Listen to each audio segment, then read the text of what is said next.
Saya sia ngwe maung so khmya ro ka ja bu nyin ma ja bu do me sia ngwe maung ka sai kaung tiyauk pa da do sa out a twat ne de bya tha ba do le tu ka ne pi do PGU house ye laughing gas wit to me pi do bama wit to pyan yi de ရွှေမင်းသမီးဆိုပြီးတော့ဟိတ်မှာကျွန်တော်ပြောနေတဲ့အခန်းကြီးဒီလိုပါဇက်လိုက်ကသွားနှုတ်တယ်သွားနှုတ်တဲ့ခါကျတော့ဟိုတရုတ်ကြီးကနေနှုတ်ပေးမဲ့လူကတရုတ်ကြီးဆိုတဲ့ကတရုတ်ကြီးကဗမာလူမတက်ဘူးတဲ့ဗမာလူမတက်တဲ့ခါကျတော့သူကမေသေးဆရာဝန်ဖြစ်တဲ့တရုတ်ကြီးပါပဲသူကဗမာလူပြန်စကားပြန်ပေးမယ်တဲ့ဆိုတော့အဲ့ဒါနဲ့ဇက်လိုက်မောင်ချစ်ကနေပြီးတော့ပြောတာပေါ့နော်ရှေးကြီးပြောပြီးတဲ့ခါကျတော့ဥစ္စာအဲ့ဟိုစကားပြန်လုပ်တဲ့တရုတ်ကဟိုဘက်ကတောက်ဆိုင်စရာတရုတ်ကြီးပဲလှည့်ပြတာရှီးတယ်တောက်ဆိုင်စရာတရုတ်ကြီးကပြောတယ်ရှဲနောက်မောင်ချစ်ကရှေးကြီးပြောပြန်ပြီးခါကျတော့တရုတ်ကြီးနှစ်ယောက်ကရှီးရှဲနေပဲအဲ့တော့မောင်ချစ်ကမေးတယ်ဘာပြောတာလဲဝရှီးရှဲဆိုတော့ကျုပ်ပြောတာအရှေးခင်ဗျားပြောရှီးရှဲဆိုသူခါတိုင်းပြောသူပြောနေတာခါတိုင်းပြောနေကြစကားပါကျွန်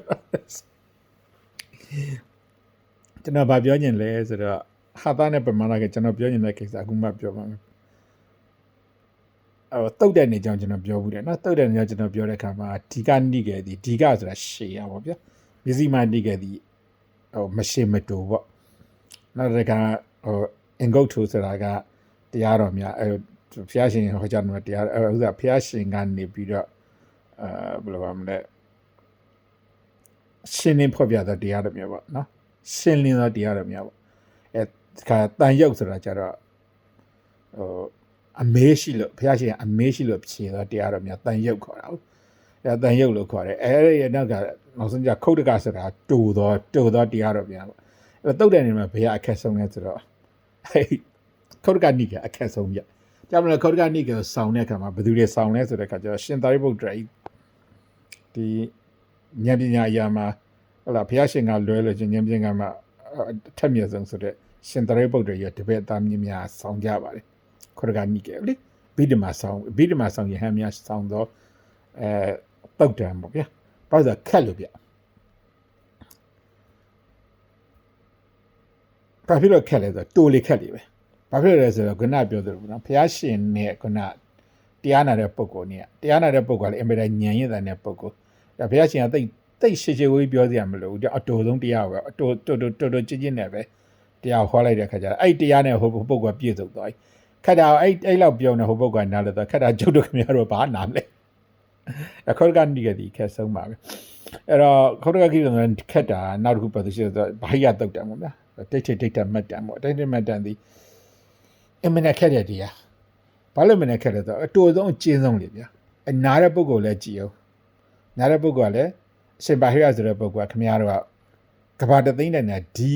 အတူဆုံးအကျဉ်းဆုံးတရားနဲ့တရားရမယ်ဆိုတဲ့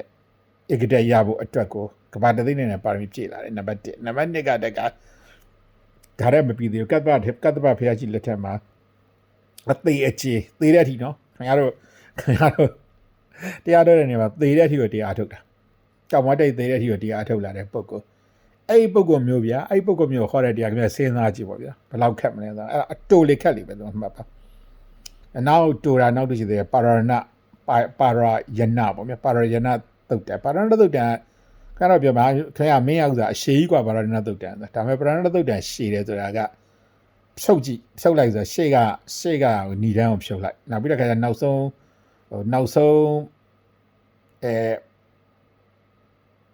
အရှေ့ကညီတန်းကိုဖြုတ်ပါဗျာရှေ့ကညီတန်းကိုဖြုတ်ပြီးသားလို့ချင်းခင်ဗျာပြန်ကြည့်အဲ့တုတ်တယ်မှာကခုနပြောသလိုနော်ဒီဘာဝရီပုံနာကြီးရဲ့တပည့်သား16ယောက်တပည့်ပြစ်တော့ဥစားပုံနာ16ပေါ့နော်ဗြဟ္မဏလူလင်16ယောက်ရဲ့မေးခွန်းတွေကိုဖျားရှင်ကဖြေတာဗျမေးခွန်းတွေတိုလေးတွေဖြေတယ်အတိုလေးတွေခင်ဗျားနားလေလားဆိုတဲ့ခါကျတော့အဲ့ဒီပါရဏ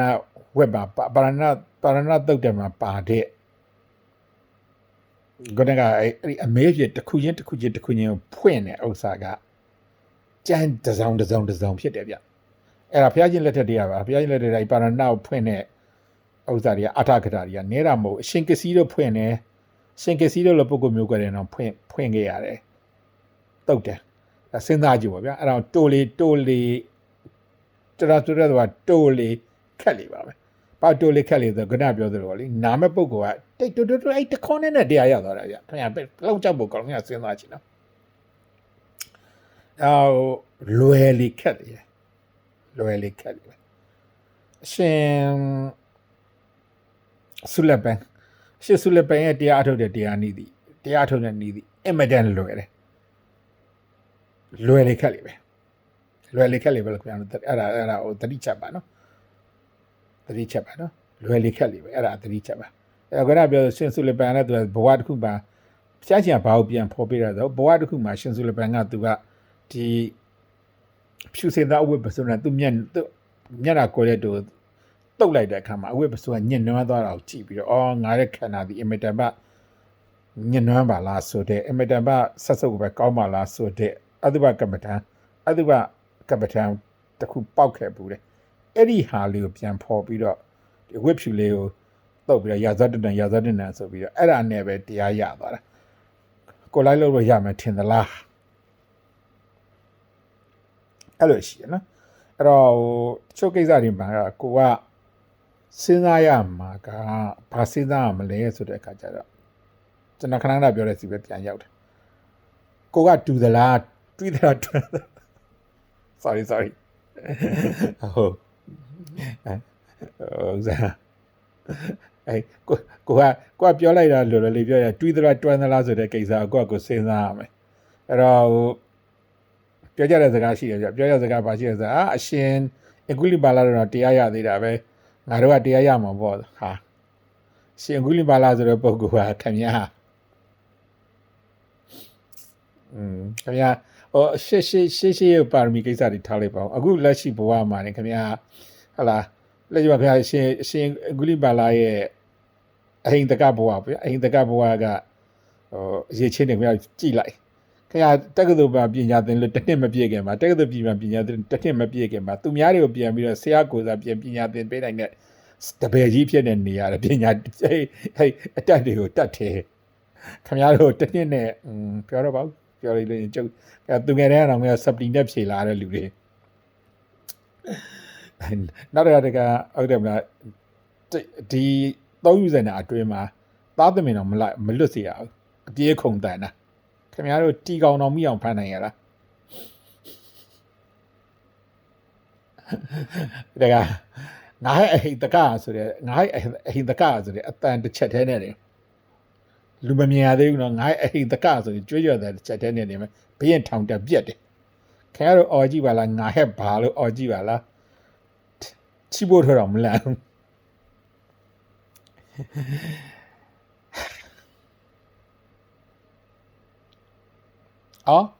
ဒီနေရာမှာပြောစရာတခုရှိတယ်ဗျာနော်ခဏပြောသလိုမှာနော်အရှင်ဂုလိမလာတို့ဘယ်သူအလာဝကာတို့နောက်ရှိသေးတယ်နန္ဒပဒနာတို့ဘကပြပါကြီးတို့ပေါ့နော်အဲ့ဒီပုံကိုယ်တွေကိုဘုရားရှင်ကသွားပြီးတော့ဘုရားရှင်ကချီချွတ်တယ်ဆိုတာသူတို့စိုးမိုက်နေလို့ချီချွတ်တာမဟုတ်ဘူးနော်ခင်ဗျားတို့ခက်တာလူသားမင်းနဲ့အမြင်ပေါ့နော်စိုးနေဘုံကိုမိုက်နေဘုံကိုဆိုတာမဟုတ်ဘူးသူတို့စိုးနေမိုက်နေလို့သွားဆုံးမှာပေါ့အဲ့စိုးနေမိုက်တဲ့လူတွေကအများကြီးခင်ဗျာစိုးတိုင်းမိုက်တဲ့ဘုရားရှင်ကသွားဆုံးမှာတော့မဟုတ်ဥပမာဆိုရင်ခင်ဗျာဟိုအစိုးရမိုက်တာတွေခင်ဗျားတို့ဆိုရမိုက်တာတွေခင်ဗျားတို့ထောင်းဆိုရမိုက်တာစိုးမိုက်ပုံချင်းသွားပြောနေတယ်ခင်ဗျာဖျားချင်တယ်ကက်ကတ်နေတာဝိတ္တုပဆိုရမိုက်တာမှာခင်ဗျာဖျားရှင်ဆွေတော်မျိုးတော်တွေအကုန်လုံးလိုက်ရဓာတ်တကုတ်တန်နေတာဘုရားရှင်သွားတရားဟောတယ်လားမဟောဘူးနော်ဘာလို့လဲဆိုတော့စဉ်းစားနော်အာဇာတသက်နောက်တော့အာဇာတသက်နောက်တော့ဟောပါတယ်ဒါပေမဲ့အာဇာတသက်ဒီခုနပြောသလိုပါနော်ဗိမိတာယသူ့အဖေရင်တက်နေတဲ့ဘုရားရှင်အကြောင်းတကာကြီးဗိမိတာယတက်နေတဲ့အချိန်အမျိုးပဲကြံတဲ့နေချင်းဘုရားရှင်တရားတော်ဟောတာမဟောဘူးနော်သူ့အချိန်မကြောက်သူ့ရဲ့ဒီကျွတ်တန်းဝင်မဲ့ပုံကိုမဟုတ်ဘူးဆိုဘုရားရှင်တရားဟောဖို့မဟောဘူးခင်ဗျာဆိုးတိုင်းမိုက်တိုင်းလည်းသွားဟောတာမဟုတ်နောက်ပဲနီးစက်တိုင်းလည်းဟောတာမဟုတ်ခင်ဗျာဘုရားရှင်နဲ့နီးစက်တာဘုရားရှင်နဲ့နီးစက်တာဆိုလို့ခင်ဗျာကျွန်တော်ခဏဥပမာတွင်ကောသက်ဘီဘယင်ဟုတ်လားဥဒိဏ ဥဒိဏဘုရားရှင်နဲ့တိတ်ဘုရားရှင်နဲ့နီးစပ်တာပေါ့ဘုရားရှင်ခင်ဗျာသူ့မိဖုရားတစ်ပါးဖြစ်တဲ့အရှင်မသာမဝတီဆိုတာကဘုရားရှင်သာသနာမှာခင်ဗျာအရိယာဗျဒီကနီးစပ်တာပဲရှိတယ်သူ့ယောက်ျားလေသက်ဘုရားရှင်သွားရဘုရားရှင်သွားတရားမဟောဘူးဗျနီးစပ်တယ်လည်းမဟောဘူးဗျကတ်နေတာပဲဝိတုဒ္ဓဘာဆိုကတ်နေတာဆိုတိုင်းမှလည်းတရားမဟောဘူးဗျဝိတုဒ္ဓဘာဆိုကတ်နေတာသိမလားဥဒိဏဆိုကတ်နေတာပဲဆိုတိုင်းမှလည်းတရားမဟောဘူးဗျသူတို့ကကျွတ်တန်းဝင်မဲ့ပုံကိုယ်တွေမလို့ဘုရားရှင်ပြပန်းကိုင်တရားဟောတယ်လို့မှတ်ပါအဲ့တော့ဥပမာပြောလို့ချင်းဘက်ကပြပါကြီးသည်ပြပါပြီဘုရားရှင်ဘလောက်ထိပြန်လုံလာဆိုင်လဲဟိုပထမဇာမုန်ကြီးတက်ဟောတာဘုရားလော်ရလေးပအောင်မင်းနဲ့အာလောကဘလူးဆိုတဲ့ဒီလိုပဲဘုရားရှင်ချီချင်းကြွသွားတာပဲသူ့ရဲ့ဒီဥစ္စာအာလာဝီမှာရှိတဲ့ညောင်မင်းသူ့ရဲ့ညောင်မင်းဥစ္စာဟိုဘုရားရှင်ချီချင်းကြွရည်တရားတော်ဟောတာပဲအော်ကျွန်တော်တို့ပကုတာတိဘယင်ဆိုလို့ဒီပကုတာတိဆိုလို့ဒီထုံနီတောက်အတူပဲဘုရားရှင်ကအဲ့တော့တာဝတိမှာပကုတာတိကရာဇဂျုံမှာရာဇဂျုတိဘုရားရှင်ချီချင်းကြွလာတဲ့တာဝတိကနေပြီးတော့ဘုရားကျွတ်တန်းဝင်မဲ့ပုံကိုအတွက်ဘုရားရှင်ဒီအင်မတီအင်မတန်လုံလာစိုက်တယ်အေးကျွတ်တန်းဝင်မဲ့ပုံကိုနေငနာကျွန်တော်ပြောတဲ့ထဲမှာတုတ်တန်ထဲမှာပါတယ်အဗျာကရတုတ်တန်ထဲမှာပါတဲ့ဒီဘောင်းအိပုံနာကြီးနာမည်တော့ကျွန်တော်ဟုံကဆိုတဲ့ပုံနာခင်ဗျာဘုရားရှင်ဘယ်တော့ဆော်လဲဆိုရင်ဘုရားရှင်ဒီတတဟာမှာရောက်လာတာပဲတတလာပြီးတော့ဘုရားရှင်ကိုတောင်မင်းမြောင်မေးတာပဲဒီပုံနာကျွတ်တောင်းဝင်မဲ့ပုံနာမဟုတ်တဲ့ဘုရားရှင်ကဖြေဦးမဖြေဘူး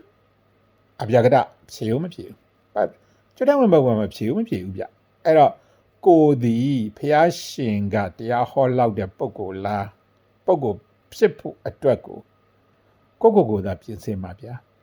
ကိုယ်ပြင်ဆင်ဖို့အင်မတန်အရေးကြီးတယ်ဘုရားရှင်မျက်ကွယ်ပြတဲ့ပုံကိုမဖြစ်ဖို့လိုတယ်ဗျ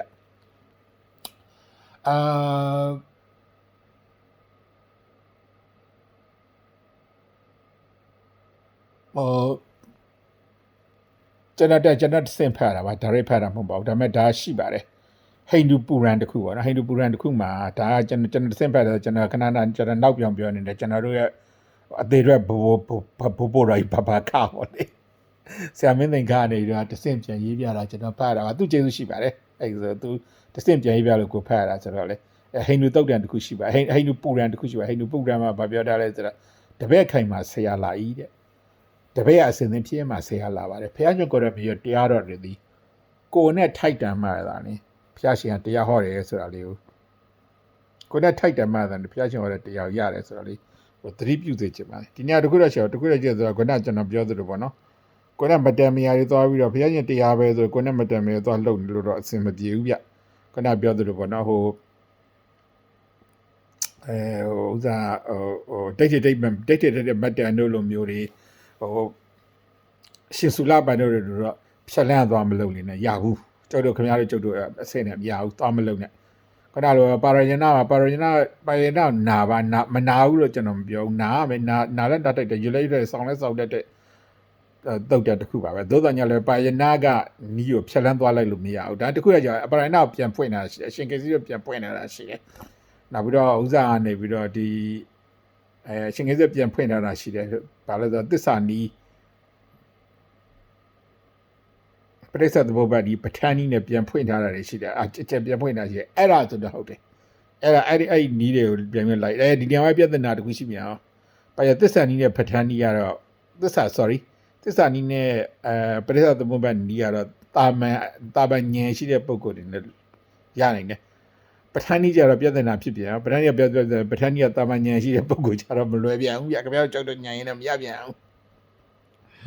အဲ့လိုလည်းရှိပြန်ရောဗျအဲ့တော့သိရမလားကိုကဉာဏ်အလယ်လက်ဆိုအလယ်လက်ပဲနောက်တော့ခုနပြောသလိုနော်ဟိုအတူလေးတွေတော့မလိုက်နေအတူနီးရတယ်ရဘူး